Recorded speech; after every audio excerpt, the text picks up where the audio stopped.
नमस्कार, बहुत स्वागत आप सभी का। मैं हूं सौरभ शर्मा आपके साथ। इस वक्त की बड़ी खबर आपको बता दें, पाकिस्तान को सबक सिखाने के बाद अब पूरा देश एकजुट है और इस वक्त की अहम खबर है कि संसद परिसर में ऑपरेशन सिंदूर पर सर्वदलीय बैठक हो रही है। डिफेंस मिनिस्टर राजनाथ सिंह की अध्यक्षता में हो रही इस बैठक में गृह मंत्री अमित शाह, विदेश मंत्री डॉक्टर एस जयशंकर, वित्त मंत्री निर्मला सीतारमण के साथ साथ स्वास्थ्य मंत्री जेपी नड्डा भी मौजूद हैं और सरकार इस बैठक में विपक्ष को ऑपरेशन सिंदूर के बारे में पूरी जानकारी दे रही है। बैठक में लगभग सभी विपक्षी दलों के नेता पहुंचे हैं। कांग्रेस की तरफ से उनके अध्यक्ष मल्लिकार्जुन खड़गे भी हैं और राहुल गांधी भी, जो लीडर ऑफ ऑपोजिशन है, वो भी इसमें मौजूद हैं और तमाम पार्टियों के लोग भी इसके अंदर हैं। तो ये इस वक्त की बड़ी खबर है। आज ये सर्वदलीय बैठक बुलाई गई थी सरकार की तरफ से, जिसमें पूरे ऑपरेशन की जानकारी पूरे देश को और विपक्ष को दी जाएगी। अब विपक्ष की सारे नेता यहां पर आ गए हैं। बताया जाएगा ऑपरेशन सिंदूर में कहां कहां स्ट्राइक किया गया, अभी इस वक्त के क्या हालात हैं, आगे क्या हो सकता है, पाकिस्तान के किस खतरे से हमें आगाह रहना है, भारत की तैयारियां क्या हैं। ये सारी डेवलपमेंट्स जो इस वक्त हो रही हैं ये पूरे देश के साथ साझा की जाएंगी और सारी विपक्षी पार्टियों को भी कॉन्फिडेंस में लेकर ये बात की जाएगी। ये ऑल पार्टी मीटिंग शुरू हो चुकी है, आप इसकी तस्वीरें देख रहे हैं। डिफेंस मिनिस्टर राजनाथ सिंह इस मीटिंग की अध्यक्षता कर रहे हैं और बिल्कुल उचित है, वो उनके लीडरशिप में ये सारी स्ट्राइक हुई हैं। वो देश के रक्षा मंत्री हैं और वो बताएंगे कि आखिर आगे क्या होने जा रहा है। देवेंद्र पराशर हमारे साथ जुड़ रहे हैं, हमारे पॉलिटिकल एडिटर। जी देवेंद्र, क्या खबर है? और तकरीबन आधे घंटे से सौरभ जो बैठक चल रही है उसमें सोर्सेज के द्वारा में जानकारी मिली कि प्रधानमंत्री नरेंद्र मोदी के संदेश को भी बताया गया है कि किस प्रकार से इस मसले पे सभी भारतीय एकजुट हों, सेना का पराक्रम, सेना का शौर्य किस प्रकार से रहा। उसके बाद ऑपरेशन सिंदूर के बारे में विस्तार से रक्षा मंत्री राजनाथ सिंह, गृह मंत्री अमित शाह बता रहे हैं और आगे की हमारी क्या लाइन है ये भी बता रहे हैं। और समझा जा सकता है कि पहलगाम हमले के बाद जब सर्वदलीय बैठक हुई थी और उसमें जिस प्रकार के सवाल अपोजिशन के द्वारा आए थे, फिर सरकार सत्ता पक्ष के द्वारा आश्वासन दिया गया था कि भारत करारा जवाब देगा इस आतंकी कार्रवाई के बाद। तो ऐसे में ऑपरेशन सिंदूर की शानदार सफलता के बाद सत्ता पक्ष एकदम सारे डिटेल्स रख रहा है सभी दलों के नेताओं के सामने। और बहुत शानदार चीज़ ये है कि ऑपरेशन सिंदूर के बाद भी आप देखें तो या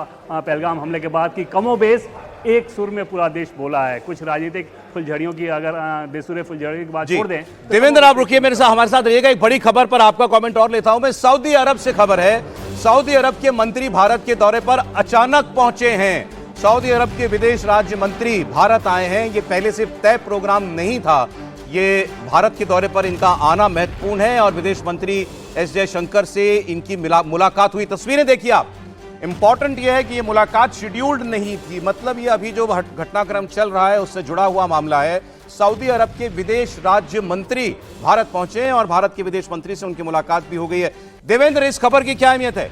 निश्चित तौर पर बहुत ज़्यादा अहमियत इस लिहाज से है सौरभ की एक तो आतंकवाद के मसले पे भारत और सऊदी अरब एकदम से सेम पेज पे हैं और पाकिस्तान को कोई भी सपोर्ट नहीं मिलता है आतंकवाद के मसले पर। दूसरी तरफ पाकिस्तान हमेशा से ही उम्मीद भरी नज़रों से देखता है सऊदी अरब के तरफ कि उसे किसी प्रकार से वहाँ से सपोर्ट मिले और वहाँ पर फिर भारत के लिए आसान काम हो जाता है कि आतंकवाद को लेकर अगर पाकिस्तान के ऊपर कोई दबाव बनाना है तो इस्लामिक देशों में सऊदी अरब सबसे प्रमुख देश है, भारत का साझेदार। और विदेश मंत्री एस जयशंकर के साथ जो बातचीत हुई है समझा जा सकता है कि आगे क्या क्या कुछ होना है और भारत किस प्रकार से अपने ऑपरेशन के बाद आगे उसकी क्या कुछ लाइन होनी है और पाकिस्तान से वो क्या उम्मीद करता है। क्योंकि अगर पाकिस्तान ने कोई दुस्साहस किया और अभी तक जिस प्रकार के छोटे मोटे दुस्साहस वो कर रहा है, भारत उसी प्रकार से करारा जवाब दे रहा है। तो ये सारे मैसेज को विदेश मंत्री एस जयशंकर के द्वारा सऊदी अरब को बता दिया गया। और सौरभ, एक चीज़ ध्यान रखना चाहिए कि जब अभिनंदन वाला मामला हुआ था और उस समय ऐसी स्थिति बन गई थी कि पाकिस्तान के ऊपर अटैक होने ही वाला है, पाकिस्तान दहशत में आ गया था, तब भी उसने सऊदी अरब से ही गुहार लगाई थी और उसके बाद सऊदी अरब ने मध्यस्थता की थी। अब इसी से जुड़ी एक और अहम खबर और शायद ये सबसे बड़ी खबर है।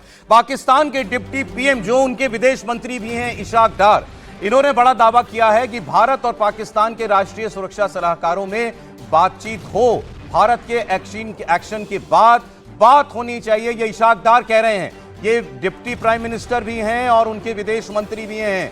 मतलब पाकिस्तान कल भारत के एक्शन के बाद अब बातचीत की टेबल पर आना चाहता है, ये भारत के साथ डायलॉग करना चाहता है और इस वक्त जो घटनाक्रम है, जो तनाव बना हुआ है, उसको कुछ शांत भी करना चाहता है। ये खबर, इस पर भी देवेंद्र आपको और डिटेल दे सकते हैं। जी देवेंद्र। जी हाँ सौरभ, और दिलचस्प चीज़ ये है कि तुर्की से बातचीत करने के बाद तुर्की के मीडिया को ही ये बात कही है पाकिस्तान के उप प्रधानमंत्री ने, और उस कंडीशन में पाकिस्तान की बौखलाहट और दबाव समझा जा सकता है, क्योंकि भारत की तरफ से ये मैसेज है कि आतंकवाद के खिलाफ जो हमारी लड़ाई है ये तो हमने पहला चैप्टर पूरा किया है और भी टारगेट हमारे निशाने पे हैं, और पाकिस्तान इस दहशत में है कि ऐसा ना हो कि भारत फिर से उसी प्रकार का ऑपरेशन कर दे, और उस लिहाज से अब वो एकदम से बातचीत करने को तैयार हैं, चाहे उनके रक्षा मंत्री हों, उनके विदेश मंत्री हों, खुले तौर पर ऐलानिया तौर पे इस बात को कह रहे हैं। एक तरफ वो कह रहे हैं कि हमारे ऊपर कितने मिसाइल अटैक हुए, दूसरी तरफ बातचीत करने को लगातार तैयार, और भारत के एनएसए उन्हें उम्मीद की किरण इस लिहाज से उन्हें नजर आ रही है कि कई बार एनएसए के लेवल पे बातचीत होते रहती है,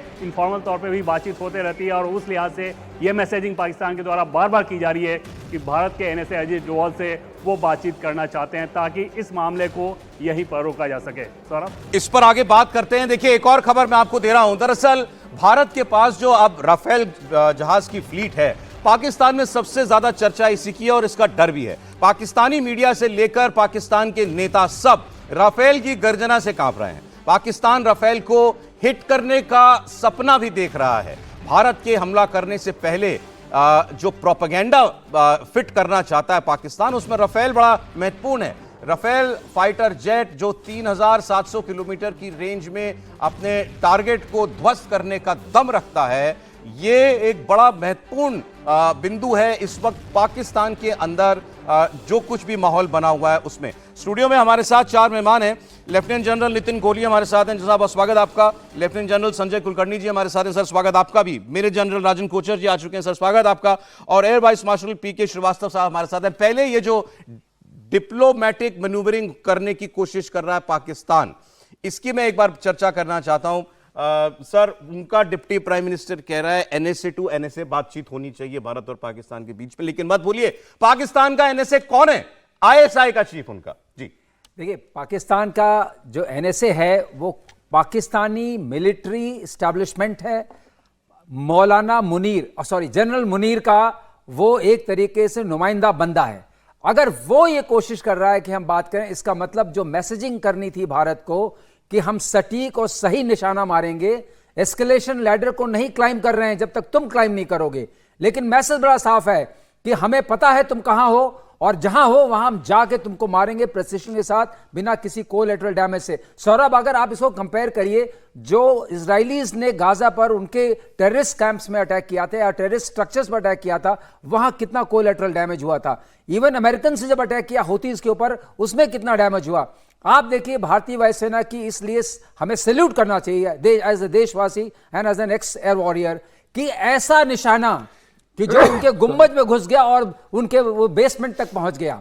तो ये उनको खबर मिली कि ऐसा करने से ये होगा। और जहां तक ये बात आप कर रहे हैं, 3 देश और बहुत महत्वपूर्ण है कि इस वक्त यूएस की तरफ से क्या साउंड बाइट्स आ रही हैं, अमेरिका की तरफ से, चाइना की तरफ से क्या साउंड बाइट्स आ रही हैं, और सऊदी अरेबिया की तरफ से क्या साउंड बाइट आ रही है। ये तीनों पावर इक्विलिब्रियम को बताते हैं। मैं बता भी देता हूं सर, ये सारे देश क्या कह रहे हैं।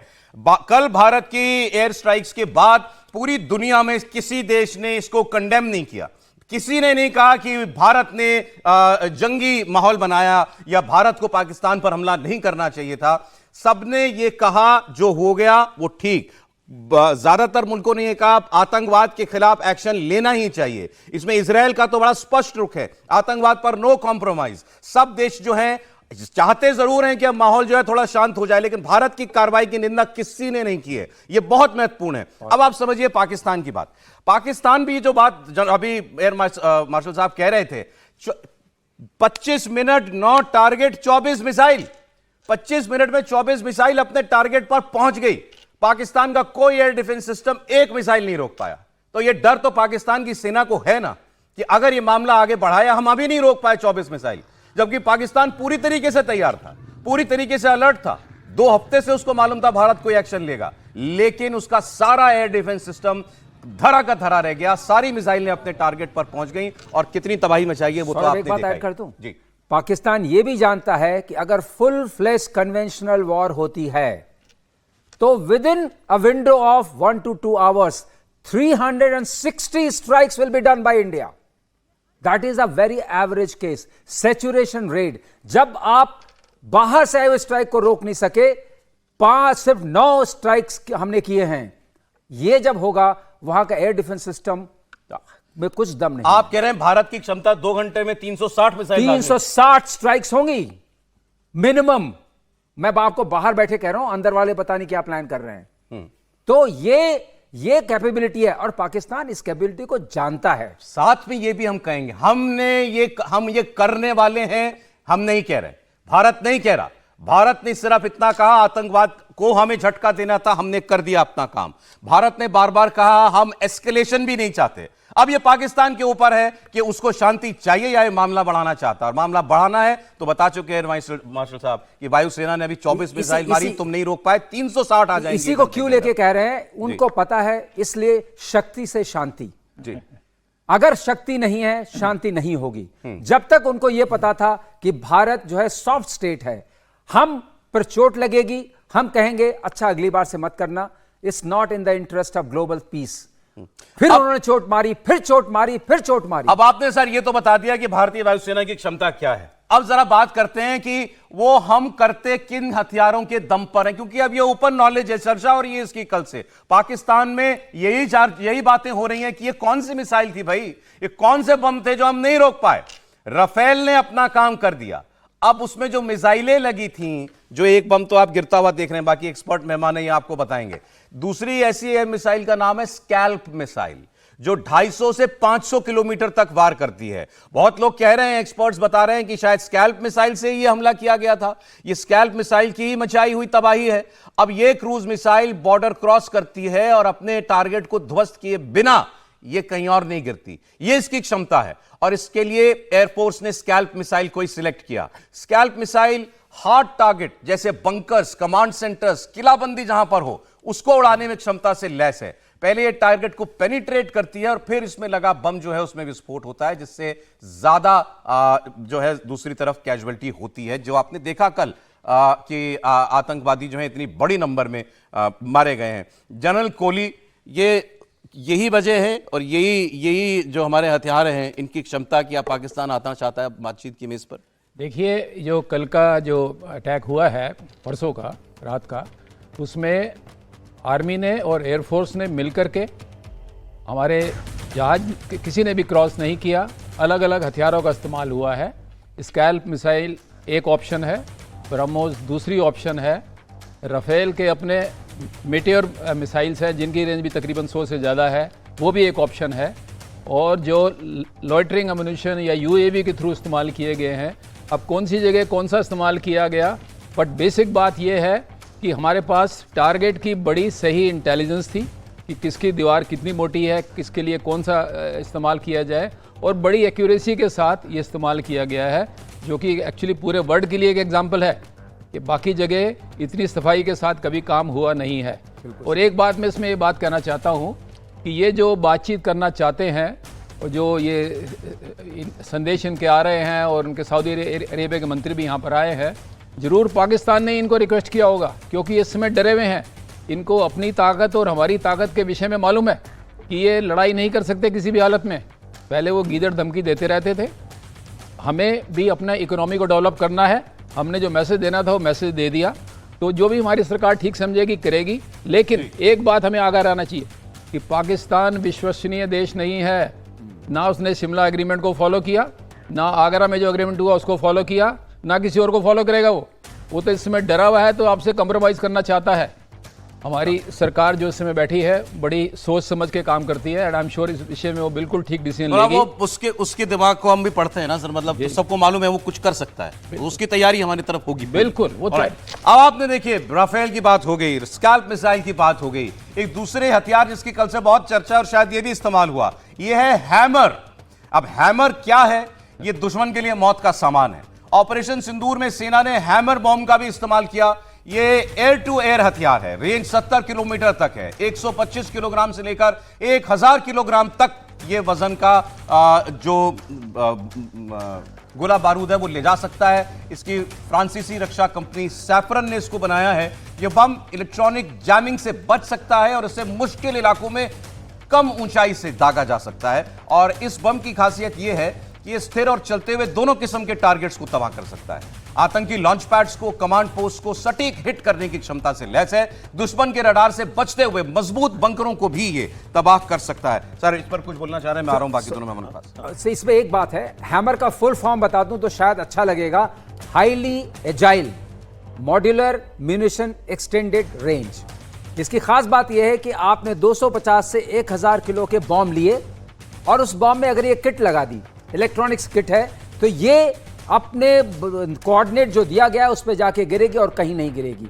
इसकी एक्यूरेसी उस रेंज में 1 to 3 मीटर्स के अंदर है, which is very accurate for a bomb, very very accurate. Laser designation pod के जरिए अगर आपने टारगेट को लाइट अप किया है तब भी ये वहां जा सकती है। और इलेक्ट्रॉनिक वॉरफेयर, जिसे हम कंटेस्टेड एनवायरनमेंट बोलते हैं, इलेक्ट्रॉनिकली कंटेस्टेड एनवायरनमेंट, उसमें सर्वाइव करेगी, फिर भी टारगेट को हिट करेगी। आपको लगता है इस्तेमाल हुई? कल इस्तेमाल हुई है। दो चीजें इस्तेमाल हुई हैं। जो आपके नजदीक के टारगेट्स हैं, जो 30-35 किलोमीटर 70 किलोमीटर के अंदर अंदर वाले हैं, मुझे विश्वास है वो हैमर नहीं इस्तेमाल हुए हैं। और स्कैल्प बहावलपुर के लिए इस्तेमाल हुई है, क्योंकि उसने जाकर के उनके बेसमेंट में भी छेद किया है। हैमर मिसाइल ही है ना? Hammer is a bomb. It's a bomb. Bomb. Okay. It's a bomb, and that's a missile. Scalp is a missile. So how is hammer delivered? Hammer is delivered through delivered to the pod. Okay. Pilot releases it, but it gets guided. What we used to इसको call. चलान मैं इसलिए समझना चाह रहा हूँ, missile तो आप fire कर सकते हो दूर से। पायलट, दोनों को पायलट ही फायर करता है। पायलट ही फायर करता है। दूर से कर। अच्छा, एक बड़ी खबर, स्टैंड ऑफ डिस्टेंस से फायर कर सकता है। आज फिर एक प्रेस ब्रीफिंग कर सकती है आर्मी, मौजूदा हालात की जानकारी दे सकती है। ये बहुत बड़ी खबर है। कल आपने देखा था वायुसेना सेना उनकी तरफ से कर्नल रैंक की महिला ऑफिसर और दूसरी तरफ विंग कमांडर रैंक की अफसर थी और दूसरी तरफ भारत के विदेश सचिव थे, उन्होंने प्रेस ब्रीफिंग की थी। आज प्रधानमंत्री मोदी और राष्ट्रीय सुरक्षा सलाहकार अजीत डोवल की मुलाकात हुई है और 1 घंटे तक दोनों के बीच बातचीत चली है और एनएसए ने प्रधानमंत्री को ताजा हालात की जानकारी दी है। देवेंद्र इस पर आपको और डिटेल दे सकते हैं। देवेंद्र, एक और ब्रीफिंग हो सकती है आज? और सौरभ, तकरीबन 1 घंटे की बातचीत में एनएसए ने प्रधानमंत्री को ब्रीफ किया कि कल रात में पाकिस्तान की तरफ से क्या कुछ दुस्साहस करने की कोशिश की गई थी और उसके बाद जो न्यूट्रलाइज किया गया उसमें ताज़ा हालात क्या हैं, बाकी दुनिया के दूसरे देशों से जो बातचीत हुई है। तो फिलहाल जो मौजूदा सिनेरियो है उसके बारे में एनएसए ने प्रधानमंत्री को ब्रीफ कर दिया है। सोर्सेज के द्वारा हमें जानकारी मिल रही है कि अमृतसर में जो कुछ पाकिस्तान ने करने की कोशिश की थी उसे उसी रूप में न्यूट्रलाइज कर दिया गया था। उसके बाद बदहवासी में उसने फेक वीडियो उठाकर उसमें एक सोशल मीडिया नैरेटिव क्रिएट करने की कोशिश की गई थी पाकिस्तान के द्वारा। संभव है कि फौज की तरफ से, चाहे एयरफोर्स हो, संभव है कि उसके तरफ से कुछ आज एक बयान आ जाए इस पूरे मसले को लेकर। हालांकि अभी ये शुरुआती बातचीत चल रही है, लेकिन इस तरह की सहमति बनती नजर आ रही है। कुछ एक स्टेटमेंट होना चाहिए। देखना होगा कि अगर गो अहेड मिला टॉप लेवल से तो फिर उसके बाद आधिकारिक तौर पर ब्रीफिंग किया जा सकता है बाइट के फॉर्म में या फिर कोई स्टेटमेंट जारी किया जा सकता है। लेकिन फिलहाल इस तरह की बातचीत ज़रूर चल रही है और जो मौजूदा हालात हैं इन सारे मसले पे बात हो रही है। और गृह सचिव प्रधानमंत्री दफ्तर पहुंचे और पीएम के प्रिंसिपल सेक्रेटरी से बहुत सारी बातचीत हुई है, क्योंकि भारत की एक चिंता ये भी है कि पाकिस्तान जिस प्रकार से सीज फायर का उल्लंघन कर रहा है तो हमें अपने सीमा पे जो गाँव हैं उनके नागरिकों की सुरक्षा के लिए जो ज़रूरी एहतियाती कदम उठाए जाने हैं वो लगातार उठाए जा रहे हैं और जो घायल हैं उनकी देखभाल की जा रही है। ये एक चीज आपसे देवेंद्र, जो लोग व्यूअर्स नहीं जानते हैं उनके लिए आप बता दीजिए। कल से हम देख रहे हैं पाकिस्तान जो है बौखलाया हुआ है, सीमा पर शेलिंग कर रहा है, गोले दाग रहा है, इसमें हमारे कई नागरिकों की जान भी गई है। इसके अलावा भी पाकिस्तान ने क्या क्या जुर्रतें की हैं, कोशिशें की हैं भारत में नुकसान पहुंचाने की? 2 चीज़ें सौरभ। पहली बात तो ये कि एक तो सीमा पर, जैसे कि आपने बताया कि खासतौर पे जम्मू कश्मीर वाले रेंज में अगर बात करें, उसमें भी अगर ज़िले के हिसाब से बात करें तो पुंछ में सबसे ज़्यादा उसने इस काम को किया है। इसमें लगभग 40 से ज़्यादा उसमें नागरिक घायल हुए हैं, 13 के आसपास उसमें नागरिकों की जान भी गई है। हालांकि भारत की सेना की तरफ से उससे ज़्यादा जवाब दिया गया है। तो ये जो आंकड़ा हम लोग जिसकी बात कर रहे हैं अपने पक्ष की, ये आंकड़ा उसकी तरफ से समझा जा सकता है कि कैसा रहा होगा। लेकिन अंतर्राष्ट्रीय बिरादरी इन सारी चीज़ों को देख रही है कि जब सीज फायर है तो किस प्रकार से निर्दोष गाँव वालों पे पाकिस्तान की तरफ से अटैक किया जा रहा है। ये सारी जानकारी दे भी दी गई है अंतर्राष्ट्रीय बिरादरी को। और दूसरी तरफ पंजाब में ज़रूर उसने ये कोशिश की पाकिस्तान के द्वारा कि कुछ दुस्साहस किया जाए, कुछ मिसाइल अटैक जैसी चीज़ें की जाएँ, उसको वहीं पे न्यूट्रलाइज कर दिया गया है बहुत आसानी के साथ। और उसके बाद पाकिस्तान ने एक फेक नैरेटिव फैलाना शुरू किया था 2024 के वीडियो का सहारा लेके। सौरभ जी। देवेंद्र, अब ये खबर है कि थोड़ी देर के बाद शायद सेना की तरफ से कुछ और जानकारियां जो हैं वो देश को दी जाती हैं। बड़ा महत्वपूर्ण होगा इसको जाना। जनरल गोचर, ये बहुत इसको महत्वपूर्ण होगा, क्योंकि अभी जो सिचुएशन बन रही है, अभी भारत रिस्ट्रेंड अपना रख रहा है, बिकॉज भारत कोई प्लान नहीं है अभी पाकिस्तान के ऊपर और इसको रिटेलिएशन का। पाकिस्तान से मुझे लगता है कि रिटेलिएशन नहीं आने वाला है, क्योंकि पाकिस्तान के अभी एक न्यूज़ ये भी आ रही है कि NSA टू NSA बातचीत के लिए भी बोल रहे हैं, और सऊदी अरेबिया का जो मिनिस्टर आया है इंडिया में, आई थिंक वो एक पैगाम लेके आया पाकिस्तान की तरफ से भी कि वो बातचीत करना चाहते हैं और इस मसले को इसको डिफ्यूज़ करने की कोशिश करते हैं। बट जो मेन मुद्दा है वो पाकिस्तान को रिजॉल्व करना पड़ेगा। जो इनके टेररिस्ट कैंप्स हैं पाकिस्तान में और जिस तरीके से उनको यूज़ किया जा रहा है, आज जम्मू एंड कश्मीर में इन्फिल्ट्रेशन 120 फॉरेन टेररिस्ट हैं इसको अंदर, तो ये कहाँ से आए हैं और इनका मकसद क्या है अंदर आने का। और ख़ास इम्पॉर्टेंट है, जब हमने तहरीक तालिबान पाकिस्तान की बात कर रहे हैं, हम द रेजिस्टेंस फ्रंट की बात कर रहे हैं, हम जैश ए मोहम्मद की बात कर रहे हैं, आप इनको अपने देश के अंदर पलने क्यों दे रहे हैं? सो आई डोंट थिंक बातचीत का कोई मतलब है पाकिस्तान के साथ। दो बातें आपने कही सर महत्वपूर्ण, कि बातचीत का कोई मतलब नहीं है, भारत को इस पे कोई हासिल नहीं होना कुछ, और दूसरा पाकिस्तान आपको नहीं लगता कि अब कुछ हिम्मत करेगा, दोबारा हरकत करेगा। एक और खबर, पाकिस्तान का एयर स्पेस इस वक्त लगभग बंद है। एयर स्पेस मतलब कोई जहाज नहीं उड़ रहा पाकिस्तान में। फ्लाइट रडार 24 ये एक वेबसाइट है, उसने दावा किया है कि इस एयर स्पेस में केवल 4 से 5 विमान जो हैं वो फ्लाई करते हुए दिखाई दिए हैं पूरे देश के अंदर पाकिस्तान में। लाहौर और कराची का एयरपोर्ट बंद है, सियालकोट और इस्लामाबाद का एयरपोर्ट भी इस वक्त पूरी तरीके से बंद है। और ये आप देख रहे हैं कि सुबह से पाकिस्तान में हड़कंप इस बात का है कि लाहौर में, और वो भी उनके एक एयरपोर्ट पर एक बम गिरा है, धुआं उठता भी दिखाई दिया है, लोकल्स में वहां पर दहशत है, लेकिन पाकिस्तान ने इसके बारे में जानकारी नहीं दी क्या है। हो सकता है उनका अपना ही कुछ किया धरा हुई है। सर एक बार में कमेंट कर सकते हो? सर मैं कुलकर्णी साहब को कमेंट लेके आ जाता हूं। सर दो डेवलपमेंट वो बात करना चाहते हैं उनके सऊदी अरब के विदेश मंत्री भारत में। सौरभ, एक तो ऑप सिंदूर की सफलता, एक पाकिस्तान की बौखलाहट, और जिस प्रकार से 24 मिसाइल्स 9 टारगेट्स 25 मिनट में जो अपने टेक्नोलॉजी डेमोन्स्ट्रेशन और प्रोफेशनलिज्म का जो हमने दिखाया है, और इसके अलावा जैसे हम लोग बार बार बात करते हैं, हम पाकिस्तान के ऊपर विश्वास नहीं कर सकते, और पाकिस्तान जो है आज cannot negotiate, we are in a position of strength, you only negotiate from a position of strength. और जब सऊदी अरेबिया के जो आए हैं नुमाइंदे मिनिस्टर, वो इसलिए आए हैं कि पाकिस्तान में अगर आपको किसी से बातचीत करनी है तो वो फौज है, और फौज के ही जो DGISI है, हाथ पैर जोड़ के भेजा है बिल्कुल, और फौज के जो उनके DGISI थे वो NSA हैं, वो NSA बात करना चाहते हैं। इसका मतलब पाकिस्तान घुटने टेक दिया, अपना तौलिया फेंक रहे हैं बॉक्सिंग रिंग के अंदर। लेकिन मकसद एक है, भारत तब बात करेगा जब वो आतंक के ऊपर अपना बिल्कुल कोई हमें गारंटी दिखे, हमें और इसमें हमें नजर आए कि ये अब शायद सबक वो सीख गया है। अगले 36 घंटे में आप देखेंगे, जैसे राजन कोचर साहब बता रहे, अगले 36 घंटे कुछ नहीं होएगा। वो तौलिया डाल दिया है, बातचीत होगी, नहीं करेगा वो, कोई हिम्मत कुछ बातचीत करेगा, और अब बातचीत होगी। टाइम बिल्कुल बहुत शॉर्ट सर, बहुत शॉर्ट। NSA बातचीत करेंगे। ये जो स्कैल्प और हैमर का अटैक हुआ है, ये पाकिस्तान ने रियलाइज किया है कि आज भारत पाकिस्तान के किसी भी मिलिट्री टारगेट को ले सकता है, और इसीलिए आज पाकिस्तान वल्नरेबल है। और ये बातचीत की जो बात हो रही है इसलिए हो रही है क्योंकि पाकिस्तान जानता है कि वो अपने आप को प्रोटेक्ट नहीं कर सकता। एक लाइन में बोलूं आपको, बम गिरे तो दिमाग खुला कान खुले, समझ में आया कि हमारी ताकत क्या है, इनकी ताकत क्या है। अब उम्मीद करते हैं कि पाकिस्तान की सेना जो है वो ये सबक सीख गई हो।